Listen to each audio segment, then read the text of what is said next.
Country is about more than just getting dinner on the table. We're also fascinated by the people and stories behind the dishes. We go inside kitchens in every corner of the country to learn how real people cook. And we look back through time to see how history influences the way we eat today. We bring that inspiration back to our test kitchen so we can share it with you. This is Cook's Country. Today on Cook's Country, Brian visits Fob Kitchen in Oakland and shares his version of sinigang. I share the story of La Cocina, a business incubator for immigrant women. And Morgan makes Nyam Saik Muan. That's all right here on Cook's Country.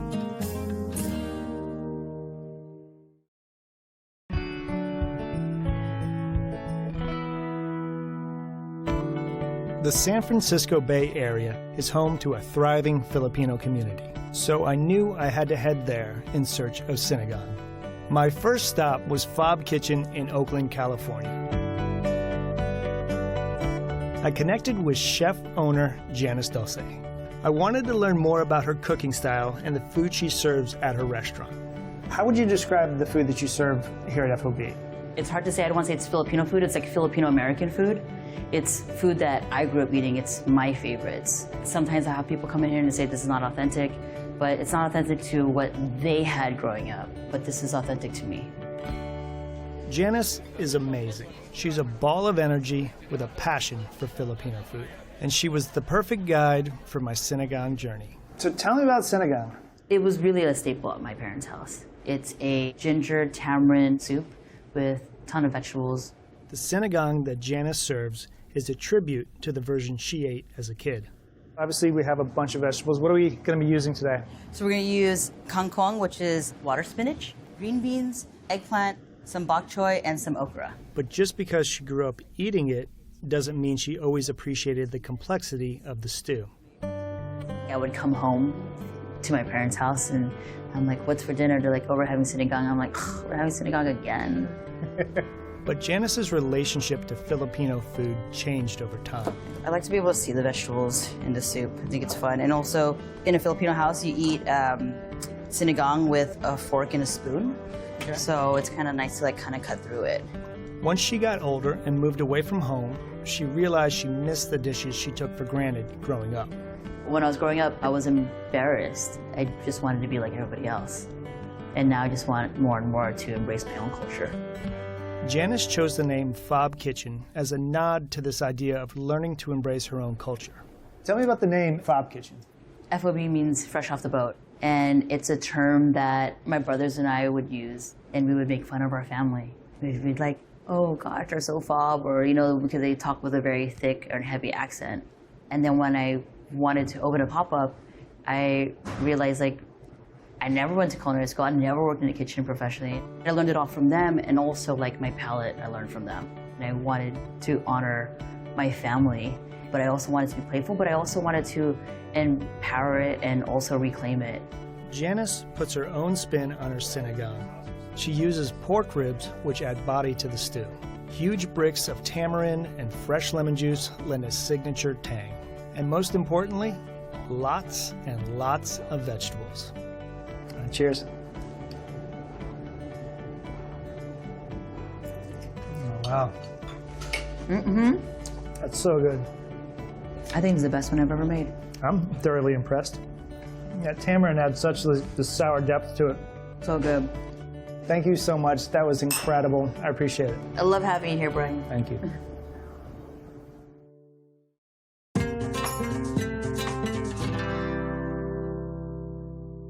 Janice looks like a really fun woman. Oh, she is wonderful, and she's a fantastic cook, too. Yeah, and the one thing she said that really resonated with me was that people would come up to her and say that her sinigang wasn't authentic. And her response was, well, it's authentic to me because this is how I grew up eating it. I love that. Yeah, it's such a great way to approach cooking, I think, across the board.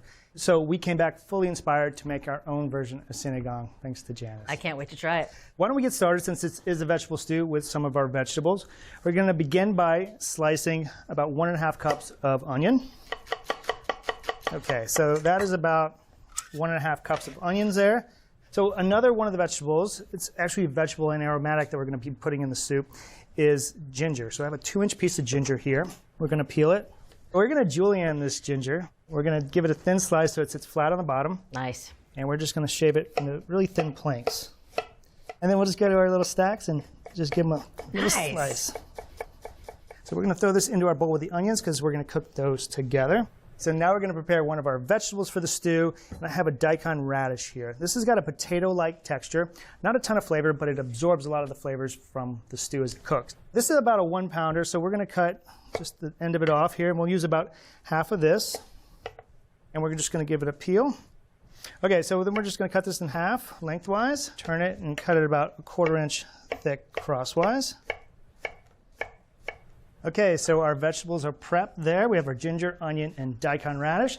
So let's talk about the souring agent in the stew, tamarind. Okay, so this is what tamarind looks like. It's a sour fruit.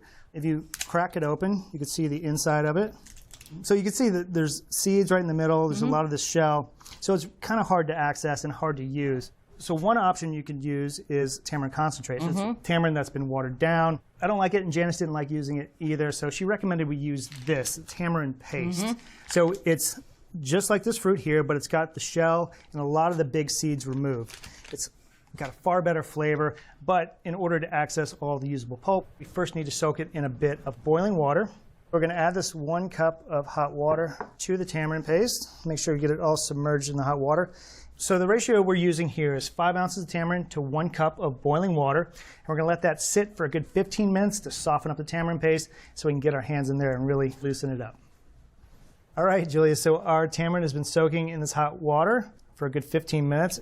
And we're just going to go in there and break it up a little bit with our hand. There's big seeds like this here. So we're going to strain all this out. And to strain it, we want to use our medium mesh strainer. And then I like to always, whenever I'm pushing stuff through a strainer, I always like to work it with a ladle because that round contoured edge really helps get good contact. And we'll use our rubber spatula just to scrape off what's underneath here. Okay, and that is ready for our soup.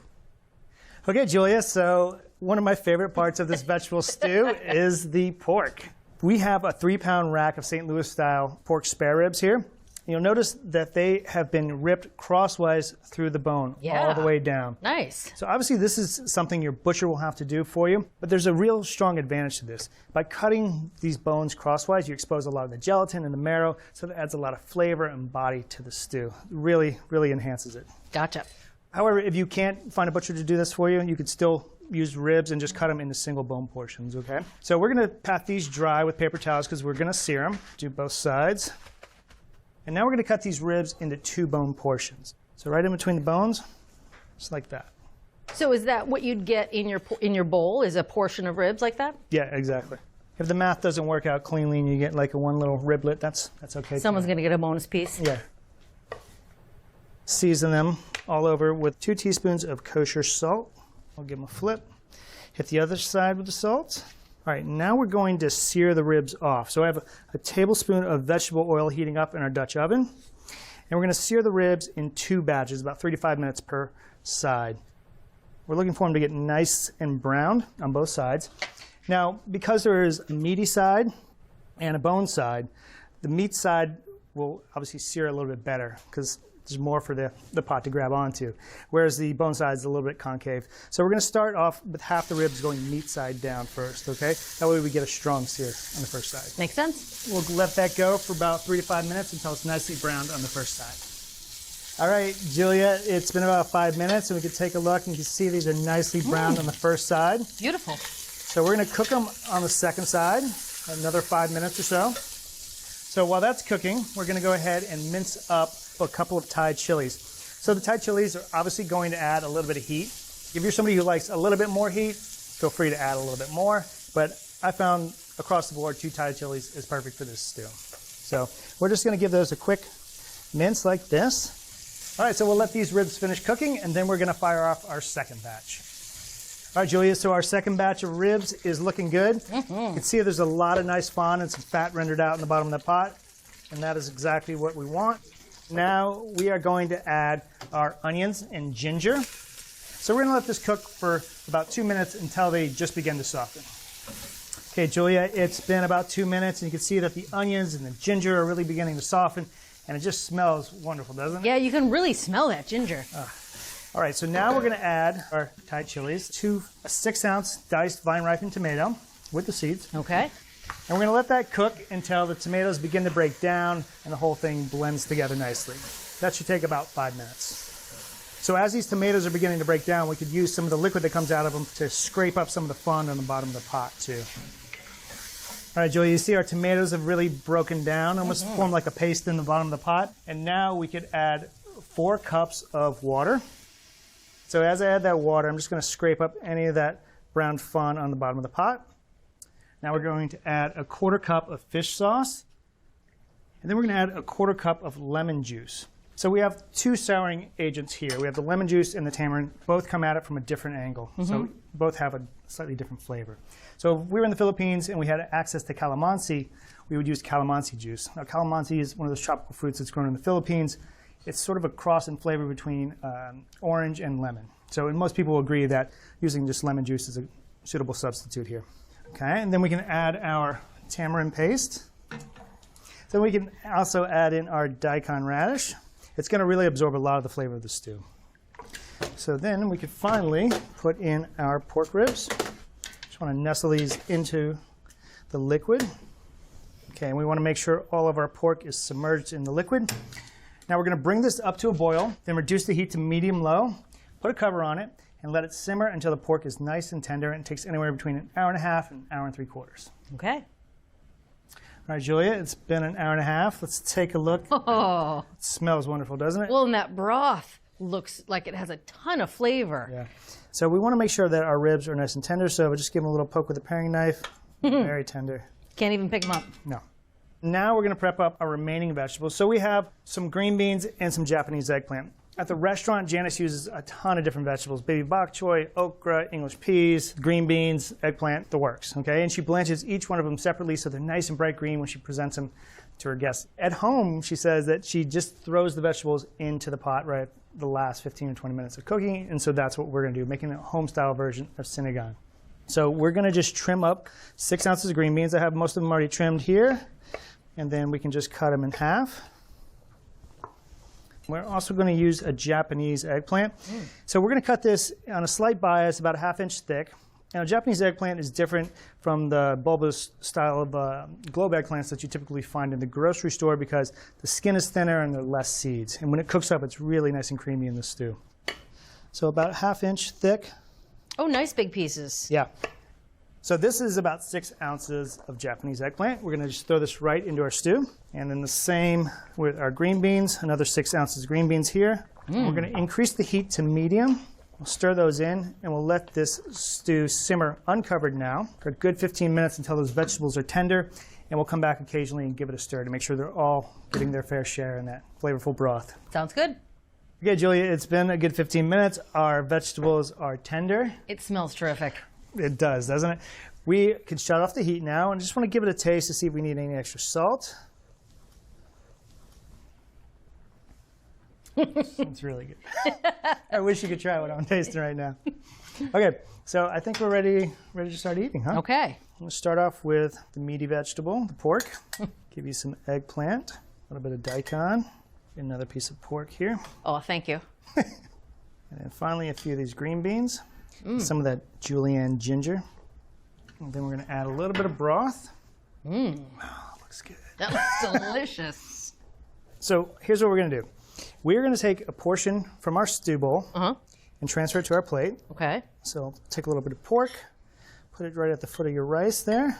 A little vegetable, a little green bean, a little daikon, piece of eggplant. Okay, then in front of you, you have a little bowl of fish sauce mixed with Thai chili. I knew there was more Thai chili in my future. Yeah, I know you like heat. We're going to treat it like it's liquid salt here. We're going to add a little spoonful, a little piece of vegetable, a little piece of pork, a little bit of rice. Well, you're using the fork almost like a knife, or the spoon like a knife. Yeah, so everything gets served on the spoon, and you almost bulldoze everything onto the spoon with the fork. And then you can just dig in.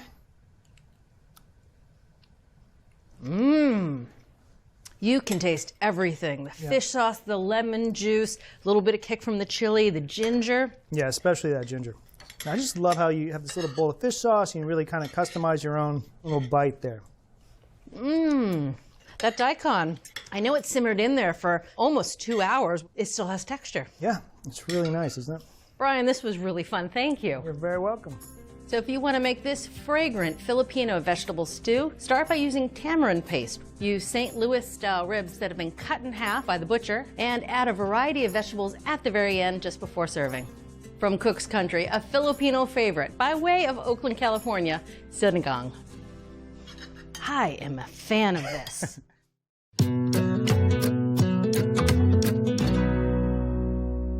They say the kitchen is the hearth of the home.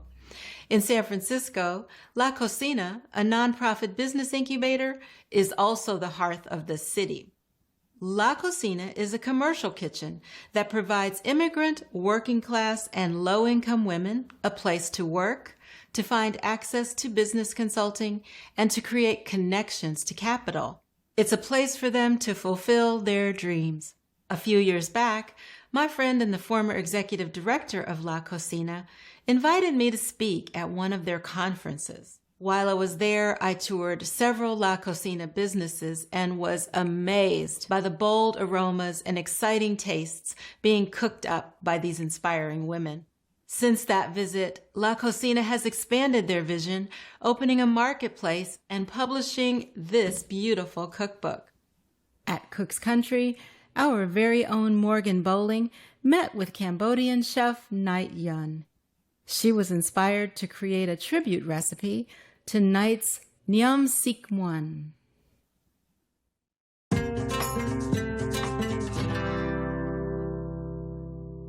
I never met a chicken salad that I didn't like, so it's my lucky day because Morgan's here and she's going to show us a great chicken salad that she ate out in Oakland, and the dish is called Nyam Sik Muan. Yeah, Bridget, this is from Chef Night Yun's restaurant, Mumbai. So she has this chicken salad recipe on her menu. It's been on since the beginning, but I will give you a heads up. It is not chicken salad like I often think of where chicken's a big part of it. Chicken plays with a lot of the vegetables here, but it's not the biggest piece. That said, we still need to get it going. Okay. So here I have 4 cups of water. I'm gonna add 2 teaspoons of salt and, of course, my chicken. I have an 8-ounce chicken breast. And I'm just gonna cook this really, really gently. So I'm gonna bring it up to a simmer over medium heat. Once it's simmering, I'm gonna cover it and just let it go over low heat until it hits 160, which will take about 15 minutes.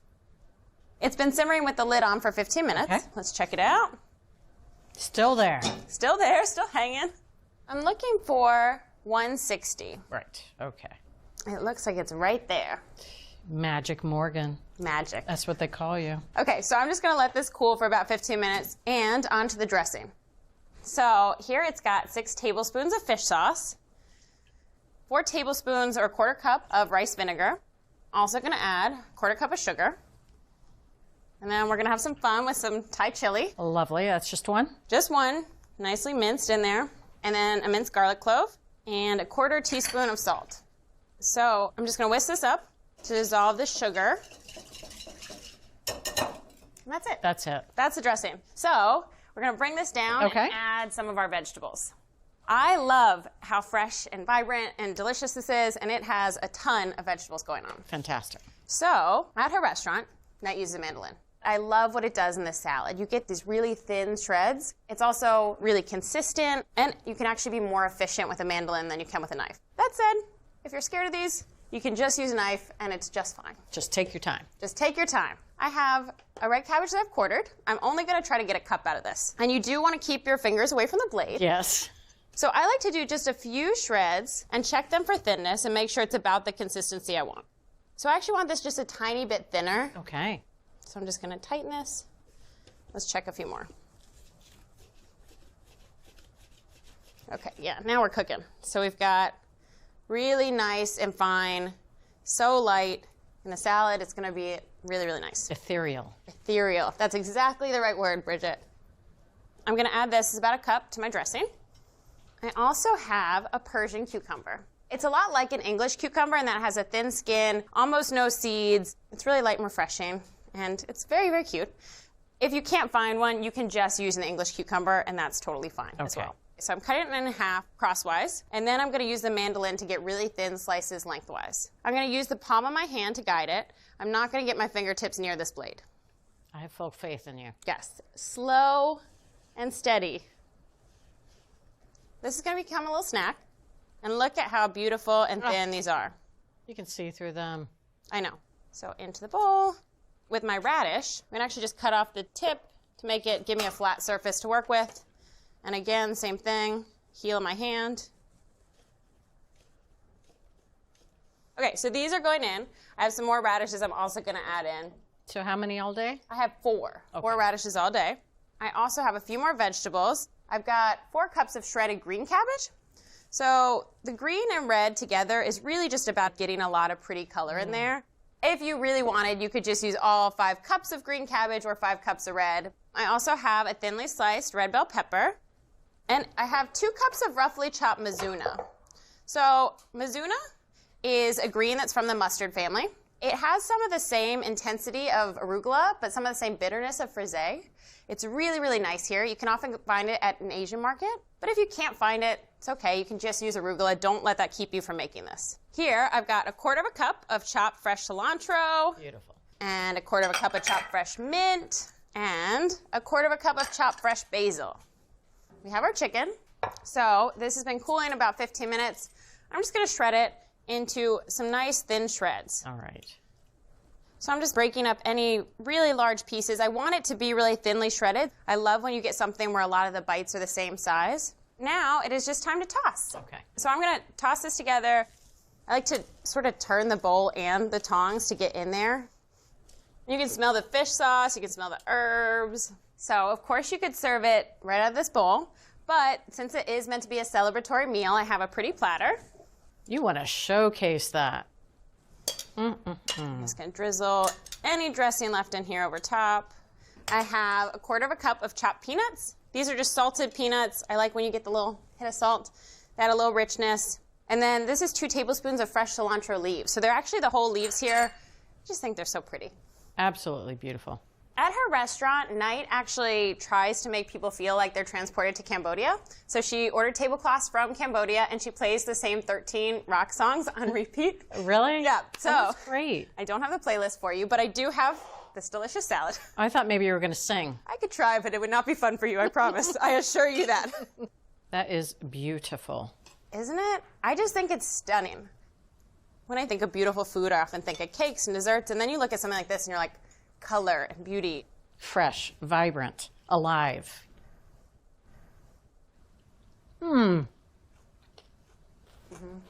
That is gorgeous. You've got the sweet, you've got the heat, you've got the sour, you've got the salty. It's gorgeous. The garlic, it's like everything. Gorgeous. And the freshness. It's like all the fun flavors in one. It is all fun flavors.